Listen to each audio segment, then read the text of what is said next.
Hello learners, welcome to I+ Training Solutions.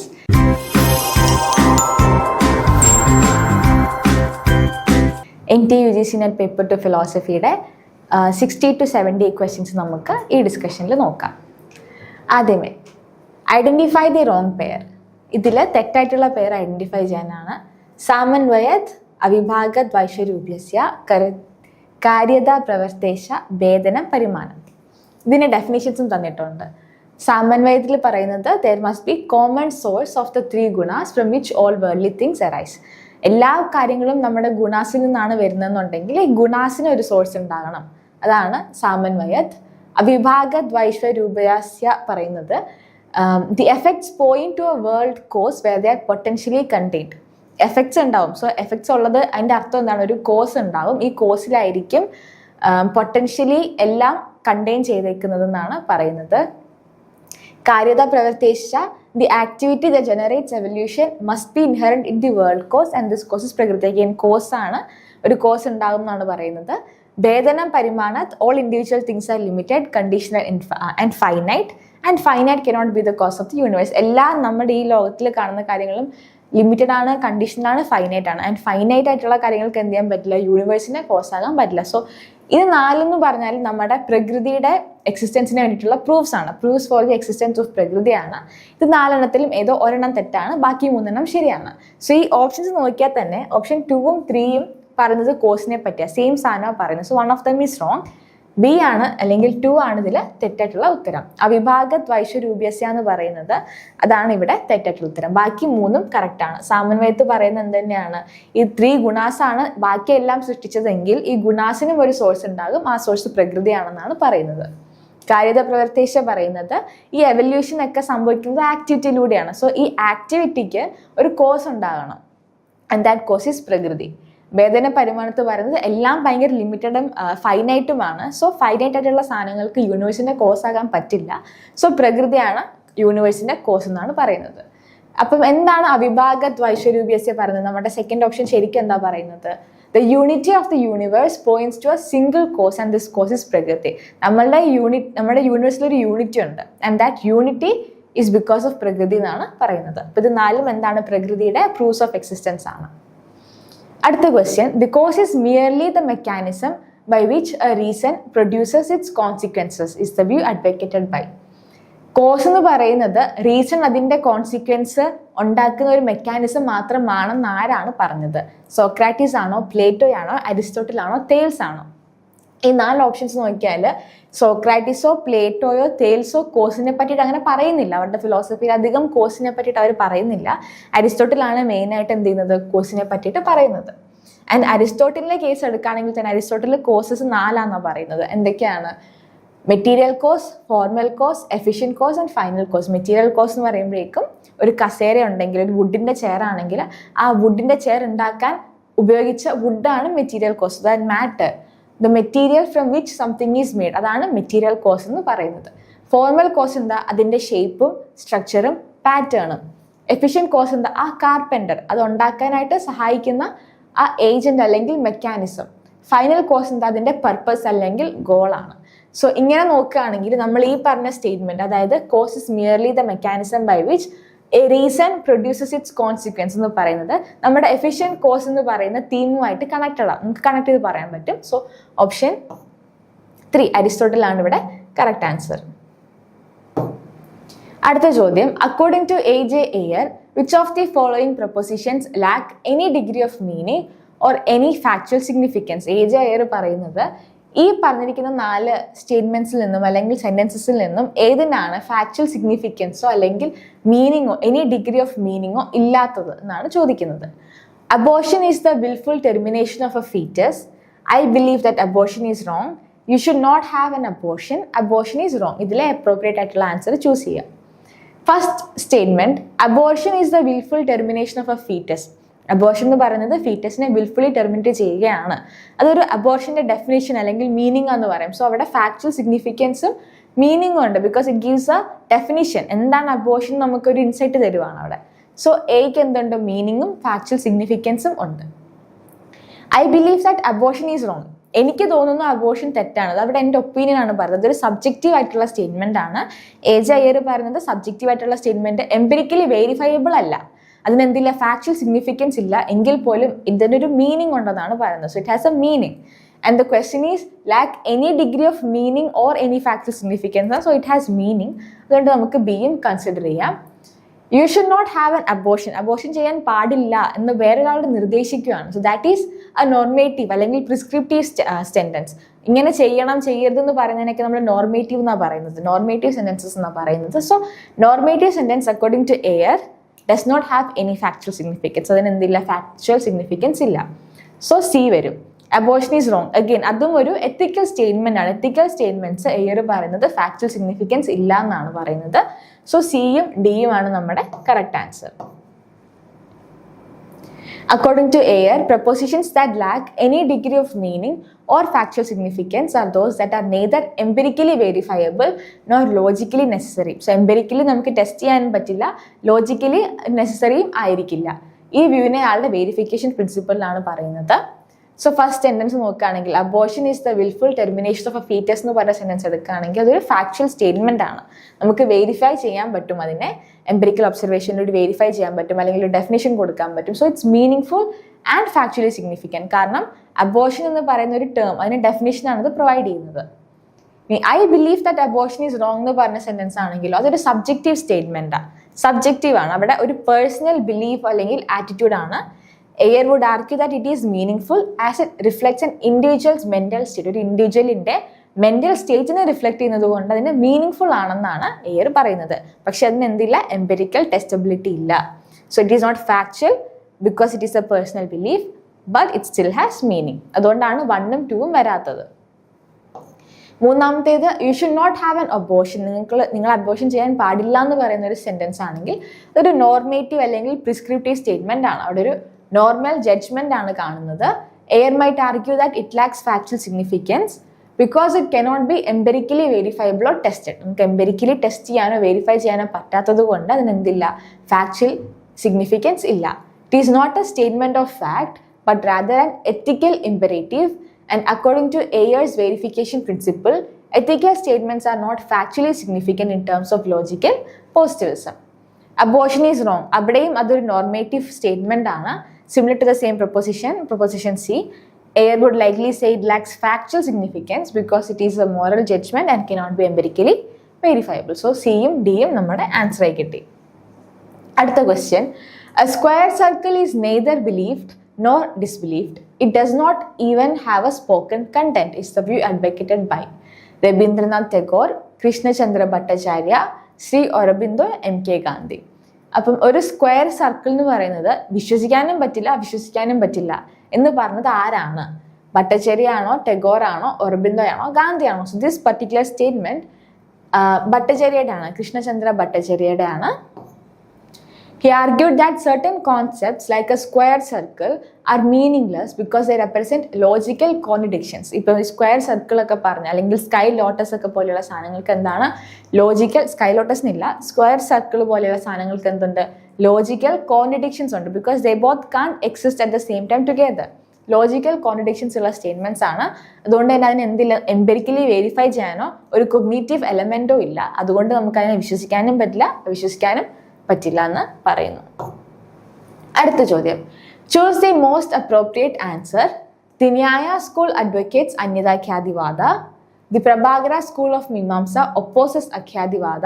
The Shankarite school propounds Anirvachaniya Khyativada. Ramanujacharya favours Satkhyativada. ഇതിലേറ്റവും correct ആയിട്ടുള്ള appropriate ആയിട്ടുള്ള answers pick ചെയ്യാനാണ്. The Nyaya school advocates അന്യതാഖ്യാതിവാദ. ന്യായ അന്യതാഖ്യാതിവാദ advocate ചെയ്യുന്നുണ്ടോ? ഉണ്ട് അല്ലേ. ന്യായയുടെ ഖ്യാതിയാണ്, തിയറി ഓഫ് എറർ ആണ് അന്യതാഖ്യാതിവാദ. അതായത് ഇവിടെ ഇല്ലാന്നേ ഉള്ളൂ പക്ഷെ വേറെ എവിടെ ഉണ്ട് എന്ന് പറയുന്നതാണ് Anyathakhyativada. Prabhakara school of Mimamsa opposes Akhyativada. Prabhakara അഖ്യാതിവാദനെ ഒപ്പോസ് ചെയ്യുന്നു, തെറ്റാണ്. ആക്ച്വലി പ്രഭാകരയുടെ വ്യൂ ഓഫ് ഖ്യാതി അല്ലെങ്കിൽ തിയറി ഓഫ് എററിന്റെ പേരാണ് Akhyatavadi. So it does not oppose but supports Akhyativada. The Shankarite school propounds Anirvachaniya Khyativada. അതും ട്രൂ ആണ്. ശങ്കരയുടെയാണ് അനിർവചനീയ ഖ്യാതി. അനിർവചനീയ ഖ്യാതി എന്ന് പറയുമ്പോൾ എന്താണ്, റിയൽ ആണെന്നും പറയാൻ പറ്റില്ല, നോൺ റിയൽ ആണെന്നും പറയാൻ പറ്റില്ല, നമുക്ക് അതിനെ ഡിസ്ക്രൈബ് ചെയ്യാൻ പറ്റില്ല എന്നാണ് അന്വചനേഖ്യാദി പറയുന്നത്. രാമാനുജാചാര്യ ഫേവർ സത്യാതവാദ. സത്യാതവാദം എന്ന് പറയുമ്പോഴേക്കും ട്രൂ ആണെന്നാണ്, എറർ ഇല്ല എന്നാണ് പറയുന്നത്.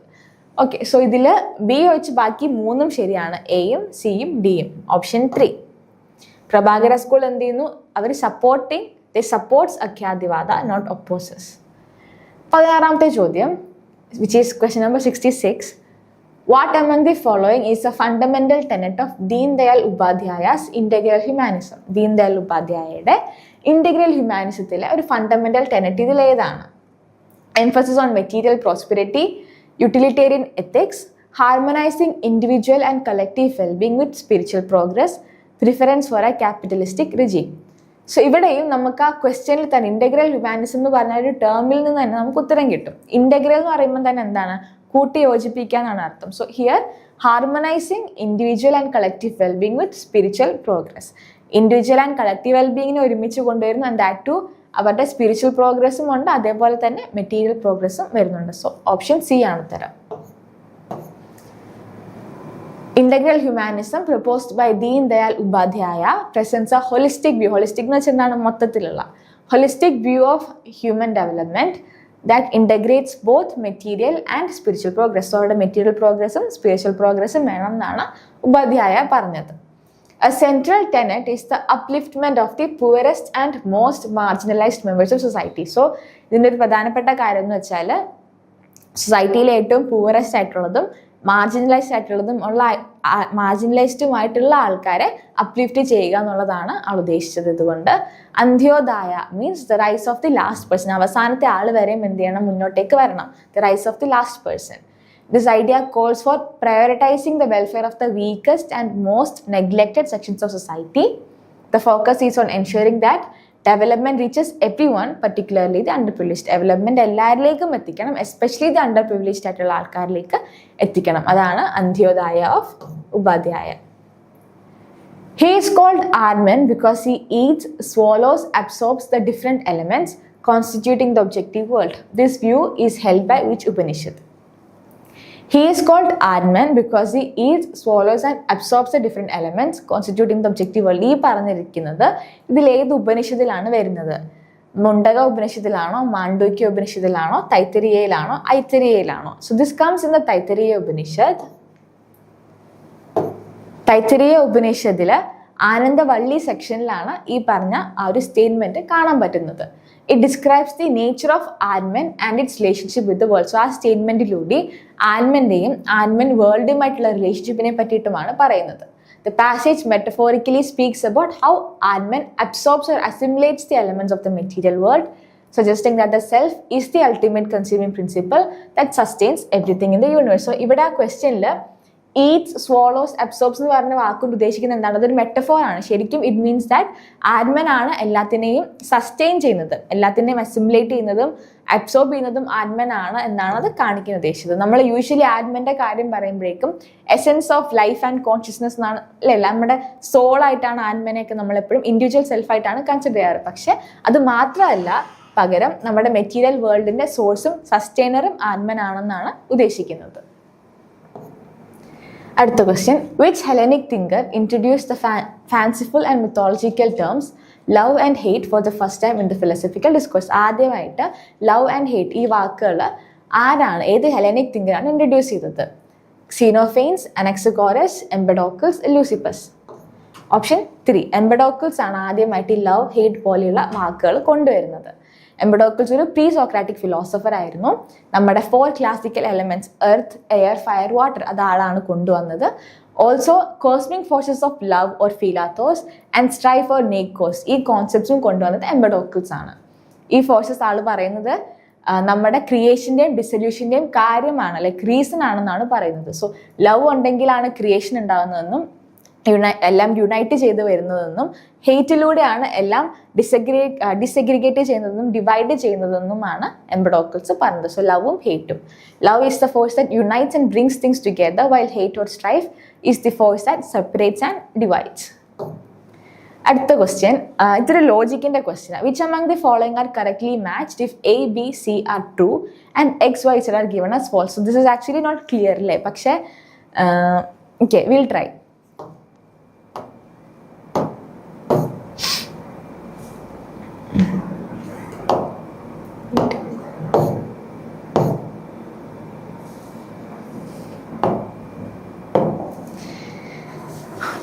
Okay, I think ഇങ്ങനെയാണ്.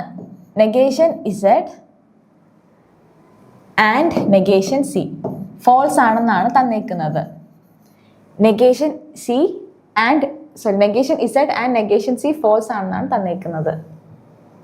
ഓക്കെ, അപ്പം ഇതിൽ നമ്മുടെ തന്നിരിക്കുന്ന കണ്ടീഷൻ എന്താണ്? എയും ബിയും സിയും ട്രൂ ആണ്, എക്സും വൈയും ഇസഡും ഫോൾസ് ആണ്. സോ നോക്കാം, എയും ബിയും സിയും ട്രൂ ആണെങ്കിൽ എക്സും വൈയും ഇസഡും ഫോൾസ് ആണെങ്കിൽ ഇത് എങ്ങനെ വരും? നെഗേഷൻ ഓഫ് ഇസഡ് എന്താണെന്നാ പറഞ്ഞത്? ഫോൾസ് ആണെന്നാ പറഞ്ഞത്. നെഗേഷൻ ഓഫ് സി എന്താണെന്നാ പറഞ്ഞത്? ട്രൂ ആണെന്നാ പറഞ്ഞത്. സോ നെഗേഷൻ ഫോൾസ് ട്രൂ ആയിരിക്കും ആൻഡ് നെഗേഷൻ ട്രൂ ഫോൾസ് ആയിരിക്കും. ട്രൂ ആൻഡ് ഫോൾസ് എന്താണ്? ഫോൾസ് ആണ്. അപ്പം ഈ തന്നിരിക്കുന്നത് കറക്റ്റ് അല്ലേ? കറക്റ്റ് ആണ്. അടുത്ത question, negation Y and X. Negation Y and X true ആണെന്നാ തന്നേക്കുന്നത്. സോ നെഗേഷൻ വൈ എന്താണ്? വൈയുടെ വാല്യൂ ഫോൾസ് ആണ്, എക്സിന്റെ വാല്യൂ ഫോൾസ് ആണ്. ഞാൻ തന്നിട്ടുണ്ട് ക്വസ്റ്റ്യനിൽ. So negation false and false, ഫോൾസും കൂടി ചേരുമ്പോൾ എന്ത് വരും? ഫോൾസ് വരും. സോ നെഗേഷൻ ഫോൾസ് എന്താണ്? ട്രൂ ആണ്. ഇത് ട്രൂ ആണെന്ന് തന്നെ നമ്മുടെ ക്വസ്റ്റ്യനിൽ പറഞ്ഞിട്ടുണ്ട്. സോ എയും ബിയും കറക്റ്റ് ആണ്. നമ്മൾ ഓപ്ഷൻസ് നോക്കിയാൽ എയും ബിയും ആകെ ഒരു ഓപ്ഷനിലേ വരുന്നുള്ളൂ. സോ ഇത് തന്നെയായിരിക്കും നമ്മുടെ ഉത്തരം. ഡബിൾ ചെക്ക് ചെയ്യണം എന്നുണ്ടെങ്കിൽ നമുക്കൊന്നും കൂടി നോക്കാം. സി പറയുന്നത് എന്താ? Negation C implies negation A. Negation C എന്ന് പറയുമ്പോഴേക്കും നെഗേഷൻ ട്രൂ വരും. ഇംപ്ലൈസ് നെഗേഷൻ എ എന്ന് പറഞ്ഞാൽ അതും ട്രൂ ആണ്. സിയും എയും ട്രൂ ആണ് ക്വസ്റ്റ്യനിലുണ്ട്. സോ നെഗേഷൻ ട്രൂ ഫോൾസ് ആയിരിക്കും. ഇംപ്ലൈസ് അങ്ങനെ എഴുതാം. വീണ്ടും നെഗേഷൻ ട്രൂ ഫോൾസ് ആയിരിക്കും. ഫോൾസ് ഇംപ്ലൈസ് ഫോൾസ് എന്താണ്? ട്രൂ ആണ്. ക്വസ്റ്റ്യനിൽ അതും ട്രൂ ആണെന്ന് തന്നിട്ടില്ലേ? സോ എയും ബിയും സിയും കറക്റ്റ് ആണ്. നിങ്ങൾ ഡിയും ഇയും കൂടി ചെയ്ത് നോക്കിയാൽ നിങ്ങൾക്ക് അത് രണ്ടും തെറ്റാന്ന് കിട്ടും. ഇവിടെ negation C or negation Z. Negation അങ്ങനെ വരും. സിക്ക് പകരം എന്തിടും? ട്രൂ ഇടും. ബി അങ്ങനെ ഇടും. നെഗേഷൻ അങ്ങനെ ഇടും. ഇസഡിന് പകരം ഫോൾസ് ഇടും. അപ്പൊ എന്ത് കിട്ടും? Negation T or negation false എന്താ? ട്രൂ തന്നെയാണ്. സോ ട്രൂ ഓർ ട്രൂ എന്താണ്? ട്രൂ ആണ്. So that means negation of true is false. പക്ഷെ ഇവിടെ തന്നിരിക്കുന്നത് ട്രൂ ആണ്. അപ്പൊ അതെന്താണ്? തെറ്റാണ്. അടുത്തത് നെഗേഷൻ എ ഇംപ്ലൈസ് എക്സ് അല്ലേ? Negation A implies X. Okay, so negation A എന്താ? ട്രൂ ആ.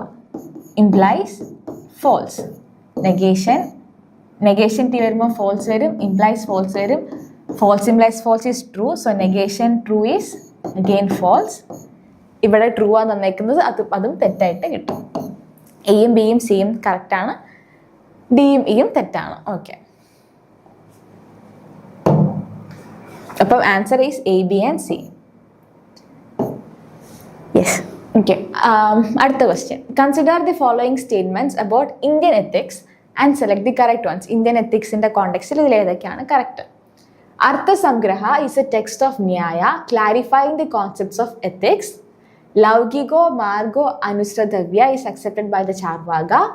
Gautama proposes Nisrayas at the beginning of Nyaya Sutra. Distinction between Pravarti and Nivarti is accepted by Shankara. ഇതിൽ അർത്ഥസംഗ്രഹ is a text of ന്യായ clarifying the concepts of ethics ഒഴിച്ച് ബാക്കി എല്ലാം എന്താണ്? Correct statements ആണ്. So B, C and D correct ആയിരിക്കും. അർത്ഥസംഗ്രഹ എന്ന് പറയുന്നത് സാൻസ്ക്രിറ്റ് ടെക്സ്റ്റ് ആണ്. ലൗകാക്ഷി ഭാസ്കരയാണ് എഴുതിയത്. മീമാംസനെ പറ്റിയിട്ടാണ്, ന്യായയിൽ വരുന്നതല്ലത്. ഇനി ലൗകികോ മാർഗോ അനുസരി എന്ന് പറയുമ്പോഴേക്കും, ലൗകികോ മാർഗോ എന്ന് പറഞ്ഞാൽ തന്നെ അറിയാലോ, ഇത് എംപെരിക്കൽ അല്ലെങ്കിൽ ഈ ഒരു ലൗകിക മാർഗം എന്നൊക്കെ പറയുമ്പോഴേക്കും ഈ ഒരു എംപെരിക്കൽ മെത്തേഡ്സിനെ പറ്റിയാണ് പറയുന്നത്. അനുസാരി എന്ന് പറയുമ്പോഴേക്കും അതനുസരിച്ച് ജീവിക്കുക. സോ ലൗകിക മാർഗം സ്വീകരിക്കുക എന്ന് പറഞ്ഞത് ചാർവാകരുടെ മെത്തേഡ് തന്നെയാണ്. This aligns with the fundamental tenet of Charvaka, also known as Lokayata. ഇനി ന്യായസൂത്രയുടെ ഫൗണ്ടറാണ് ആര്? ഗോതമ പറയുന്നത് ന്യായ അനുസരിച്ച് നമ്മൾ അപ്ലൈ ചെയ്യുവാണെങ്കിൽ നമുക്ക് നിശ്രേയസ് എന്ന് പറയുന്നത് അൾട്ടിമേറ്റ് വെൽഫെയർ ഓർ ലിബറേഷൻ ആണ്, അത് കിട്ടും എന്നാണ് പറയുന്നത്. ലാസ്റ്റ് സ്റ്റേറ്റ്മെന്റ്, പ്രവൃത്തിയും നിവർത്തിയും. ശങ്കര പ്രവൃത്തിയും നിവർത്തിയും തമ്മിലുള്ള ഡിസ്റ്റിങ്ഷൻ അംഗീകരിക്കുന്നു എന്നായിരുന്നു ക്വസ്റ്റ്യനിൽ ഉണ്ടായിരുന്നത്. പ്രവൃത്തി refers to the outward activity or engagement with the world. It involves the pursuit of worldly goals such as pleasure. അപ്പം പ്രവൃത്തി എന്ന് പറയുമ്പോഴേക്കും ആക്ഷൻസിനെ പെർഫോം ചെയ്യുന്ന തന്നെയാണ് പ്രവൃത്തി എന്ന് പറയുന്നത്. ഓരോ കാര്യങ്ങൾ ചെയ്യുക, നമ്മുടെ ഡ്യൂട്ടീസ് ചെയ്യുക, നമ്മുടെ ഗോൾസ് അച്ചീവ് ചെയ്യുക, അങ്ങനെയുള്ള just performing actions in general. നിവർത്തി എന്ന് വെച്ചാലോ വിഡ്രോവൽ അല്ലെങ്കിൽ റിനൗൺസിയേഷൻ ആണ്, മെറ്റീരിയൽ വേൾഡുമായിട്ടുള്ള എല്ലാ കാര്യങ്ങളിൽ നിന്നും മാറി നിൽക്കുക. സോ അവിടെ പ്രവൃത്തി ചെയ്യാതിരിക്കുക. സോ ദാറ്റ് ഈസ് പ്രവൃത്തി ആൻഡ് നിവർത്തി. ഇത് തമ്മിലൊരു ഡിസ്റ്റിങ്ഷൻ ഉണ്ടെന്നും ആ ഡിസ്റ്റിങ്ഷനിൽ നിവർത്തി മാർഗം സ്വീകരിക്കണമെന്നും ആര് പറയുന്നുണ്ട്? ശങ്കര പറയുന്നുണ്ട്. ഈ പ്രവൃത്തി എന്ന് പറയുന്നത് എന്താണ്? ഒരു ഇന്റർമീഡിയറ്റ് സ്റ്റേജ് ആണ്. അത് കഴിഞ്ഞിട്ട് നിവർത്തി മാർഗിലേക്ക് പോകുമ്പോഴാണ് എന്ത് ചെയ്യുന്നത്? ലിബറേഷനിലേക്ക് എത്തുന്നത്. Okay, we'll see the rest in the next class. Thank you.